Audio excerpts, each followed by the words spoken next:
there, Green Spumoni here. I figured since I haven't updated since finishing my first week that it was time to update again. And somebody had asked, and I'm sorry, but I can't remember your name, somebody had asked for me to go ahead and talk about how I organize for nursing school. And now that I'm about to start my 5th week, I figured it was a good time because now I've kind of started to get things down, and I feel like I can comfortably talk about how I organize or study, or how I plan to study, what things I have learned so far as my program. And I think that's a very important distinction, is that this is what works for me in my program. Every person, every student, and every program is different. I know there are some people out there who say that they can, for their reading and foundations or fundamentals, they just have to look at the bolded definition terms and read the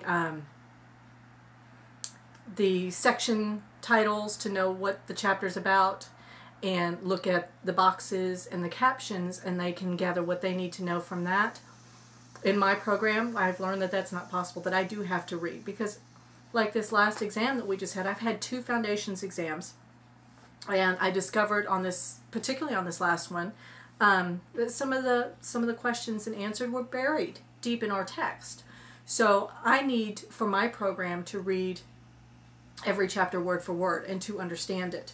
The good news in my program is, as the semester goes on, the reading decreases. Like our first week, we had 1, 2, 3, 4, 5, 6, 7, 8, 9, 10, 11, 12, 13 chapters that we had to read.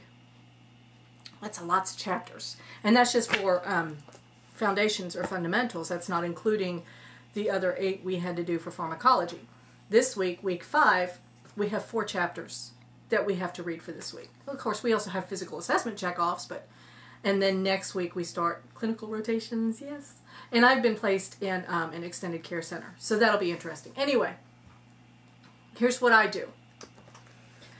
Okay, first of all is my planner. Some people love them, some people hate them. Some people use like Google Calendar, which they update to their computer and their phone and the tablet or whatever electronic device that you use. And I do use Google Calendar for my personal stuff. For nursing school, I use the Uncalendar. I love this. I got it at uncalendar.com. It was $19.95 plus shipping. Got here pretty quickly. Ordered one for my daughter as well. And what I like about it is it's not, it doesn't have the dates and stuff written in there. So like for the weeks that I don't have school or between semesters, I just won't use it, and then I'll start it up again. Well, anyway, here's an example. This is one of the planning pages. As you can see, I had to fill in the month and year, and I have to fill in the dates. And same on the bottom for Saturday and Sunday. I had to fill in the dates myself. And what I did, I also put the week number just for myself, because on our course calendar, it's labeled by the week number. And I've kind of evolved it a little bit as I've gone along. This is from week 2, and I picked this one because the other side's got a lot of stuff on it. But what I did was all of our textbooks I have color-coded up here, so that I didn't have to write textbook names in the assignments. And then like for Wilkinson 1 and 2, at this time I was still using black for those 2. So then any reading I had to do for Wilkinson 1 and 2, I put in on the date it was due and in the color. And then as I completed each thing, I would highlight it in green. If I had to watch something in the DVD, I wrote it in dark green, which right here, vital signs is written in dark green. So on DVD 1, I had to watch vital signs. In our Varkarolus textbook, which is in purple, you can see right here, I had to read, I don't know if you can actually see it, but there we go. I had to read chapter 8 in Varkarolus, and so on and so forth. And then, of course, a great big thing to remind me that I have this, the first row of boxes is foundation, so I had a foundations exam this week. The second row of boxes is pharmacology. And, you know, anything that was unusual or additional I put up here. Like I did add up here that I did have a foundations exam that week. On the other side, you can see initially I started listing all the reading I had to do over there on this other side. I guess I should open that up and show you it's page to page. And I had started out doing my reading over there, but I decided that I preferred it in the calendar side. And I actually did up a schedule. Here we go. Friday, Saturday, Sunday, Monday, Tuesday, Wednesday, and Thursday. All the reading, I divided up each day to try to get it out of the way because it was a lot of chapters that week. Stuck notes down here that I had. Over here we have that I needed more tabs so that I could tab my books. I think I got halfway through tabbing pharmacology and ran out of tabs. Stuck sticky notes over here. Here are like notes that I thought of while I was doing my reading that I wanted to ask in class. Here are some dosage calculation formulas. But what I like about this particular planner is that I can organize it however I want to. Let's see, we'll show you this coming week. And at this point I have actually switched my Wilkinson to pink. So I have to read chapters 10, 11, 31, and 41 in Wilkinson 1. In Wilkinson 2 I have to review crutch and gait animations and read pages 714 through 735. And then I have to watch DVD 1, which is the section on activity and exercise. And then you can see on Wednesday and Thursday we have physical assessment checkoffs, which I did add up here and circle it. You know, in the event that something happens and I actually forget that, yeah, not going to happen. I also noted up here that we have open lab from 9 to 2 on Monday and on Friday. I have down here that we start Module 3 in pharmacology. And in our key book I have to read chapters 20, 22, 23, and 24. And in Henke I have to read chapter 8. And then on the other side, see there's no notes here yet because I'm going to start that reading as soon as I finish this. I have the topics we're covering this week. I switched over from scheduling reading chapters because there's fewer to do. Up in this box right here I have started putting in just little phrases that kind of encourage me along. You're never too old, because I'm old. Leave bias in the hall is something that my foundations teacher had said to us. Flexible and adaptable, something we have to be as nursing students, as I'm sure you all know. But you can see, you know, here we go, I've got my pharmacology exam this week too. But that's my planner, and I keep paperclip, and I paperclip it to the current week, so that way open it up right to week 5. So that's how I do that, and it keeps me organized, which I need. In my fundamentals book, you know, everybody tabs their books, and you can see that I have gone tab heavy. I don't, a lot of people just tab in order, the chapters in order, so they can turn right to them. I have done that in the past. I didn't do that this semester, mainly because we had so much reading to do. So I changed colors by day. So you can see this first week I had 3 different colors. But I tab by day or week reading. And on each tab, I don't know if you'll be able to see that or not, you can see a chapter number and then a little number up in the upper right hand. Is that right? No, that's left. Sorry. Losing my mind. In the upper left hand corner.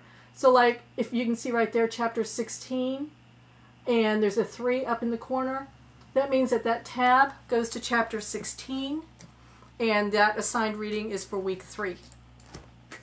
And like I said, this week you can see right down here, well, I guess I should turn it this way, maybe that'll help. Chapter 10 is tabbed at chapter 10, and it's the reading for week 5. So I've tabbed that by week, and that kind of helps if I don't happen to have my planner handy. As long as I know what week we're in, I can look at my book and go, oh, okay, this is week 7. So on week 7, our assigned reading is chapter 29 and 30. And all the reading after the first week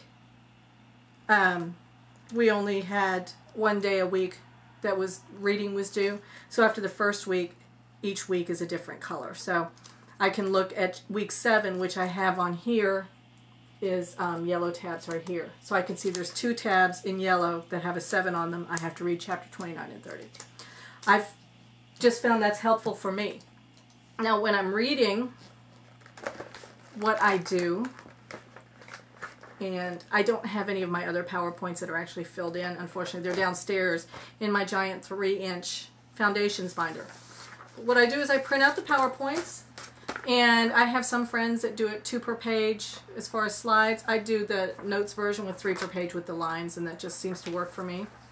When I print out the PowerPoint, I number each slide, because what I do as I'm going through, I record lectures with my instructor's permission, but I record each lecture, and then on the top of each slide I will jot down the time on my recorder, so that if I need something for clarification later on, I can look and say, okay, you know, here I'm on slide, say 15, and well, that's a horrible example because it's healthcare delivery, hospitals, primary care, ambulatory care. But suppose there was something on slide 15 after the lecture that I was unclear about. Once the lecture is done, and once I've heard the lecture on it, there will be a time up here. So I will know that on my digital recorder, I can go to whatever time it says. If it says 46:32, I can go to 46 minutes and 32 seconds on my recorder, and I will hear that part of the lecture again. A lot of times what I do is I take notes during class, but sometimes, you know, she talks kind of fast, or I get distracted, which is not hard to do. So sometimes I'll go back and re-listen to a lecture if I have time. I don't always have time, but if I have time, I will go back and re-listen. And the second time around, I usually use black pen in class.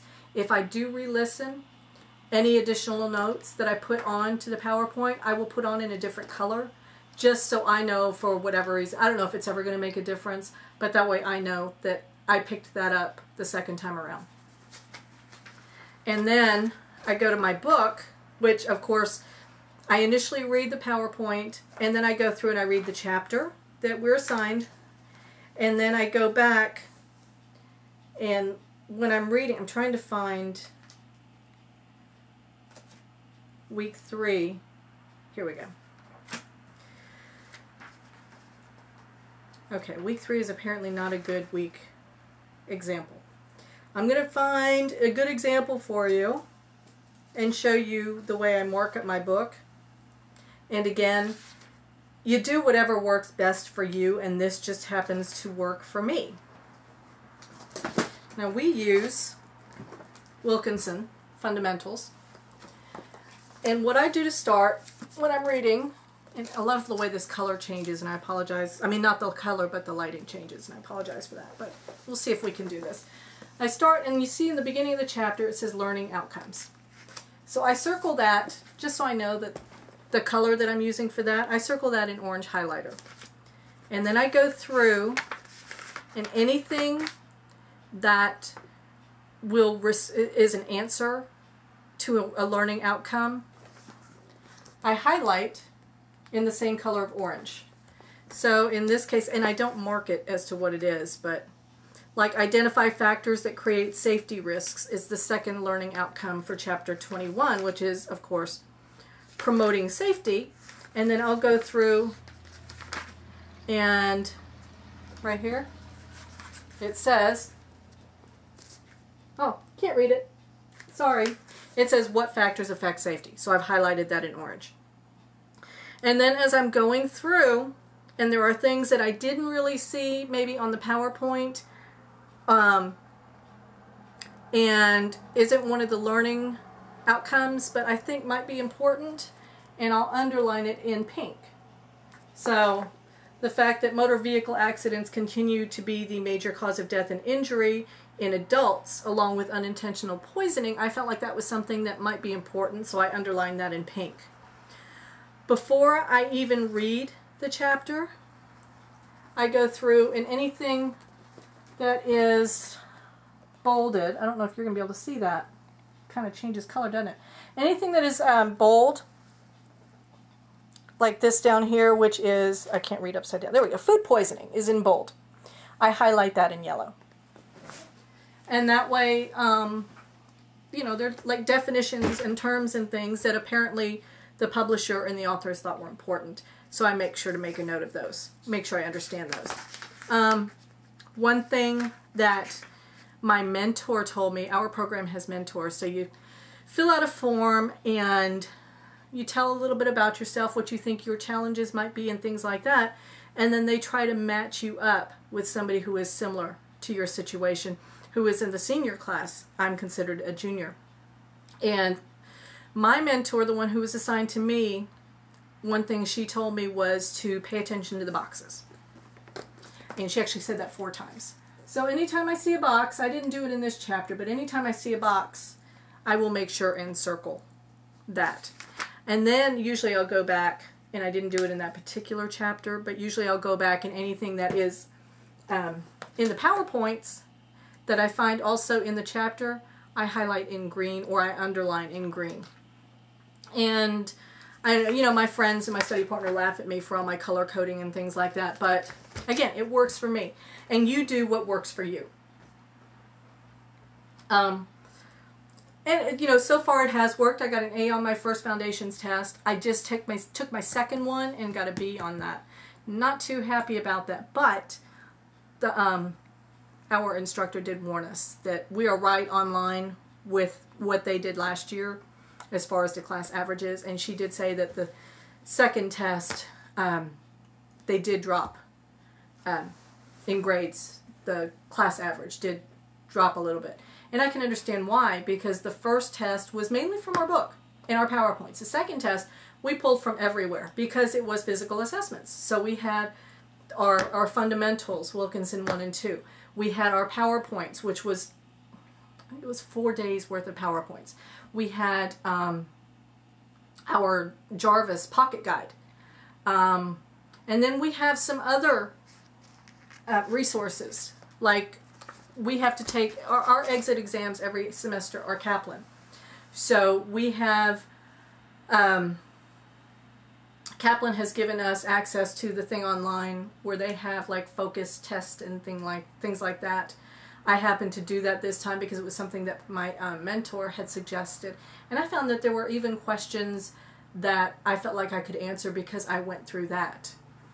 Anytime though you do take a test, even practice tests, whether you do it in an NCLEX guide or in my case Kaplan online, if they include rationales, make sure you read the rationales and read all of them, not just for the questions you got wrong, but all of them, because I think it does help.